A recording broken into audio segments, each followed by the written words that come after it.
সূর্য ও দীপা পূজা দিতে বেরিয়ে যাওয়ার পর অনুজা বাড়িতে অশান্তি শুরু করে, বলে যাকে খুঁজে পাওয়া যাচ্ছে না তার জন্য এত ছোটাছুটি কিসের, আর যে আছে তাকে বাঁচানোর চেষ্টা করবে না নাকি।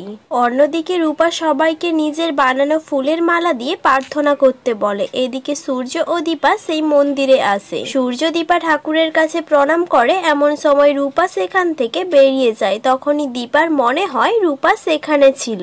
তারপরে দীপা একজনের হাতে রূপার বানানো ফুলের মালা দেখে জিজ্ঞেস করে সেটা সে কোথায় পেয়েছে, আর দীপা নিশ্চিত হয়ে যায় যে রূপা সেখানেই আছে। তখন সূর্য মাইক্রোফোন নিয়ে অ্যানাউন্স করে যে রূপা মা, তুমি যদি এখানে আছো তাহলে আমাদের কাছে এসো। কিন্তু তার আগেই রূপার কাছে ফুল শেষ হয়ে যাওয়ার জন্য রূপা সেখান থেকে চলে যায়। দীপা জিজ্ঞাসাবাদ করে জানতে পারে পাশের জেলেপাড়া থেকে একটা মেয়ে এসেছে। দীপা সূর্যকে বলে চলুন ওখানে আমরা জেলেপাড়া থেকে একবার ঘুরে আসি। অপরদিকে সোনা দীপার জন্য মন খারাপ করে। অনুজা বলে দীপার সোনাকে ছেড়ে যাওয়াটা ঠিক হয়নি। সূর্য দীপা রূপাকে খোঁজার জন্য পাশের গ্রামে জেলেপাড়াতে যায়। সূর্য দীপা গাড়ি করে চলে যাওয়ার পরে রূপা বিন্দি ফান্টুস ফুল নিয়ে সেই মন্দিরে ফিরে আসে। মন্দিরে এসে রূপার বারবার মনে হয় মা যেন এখানে এসেছিল।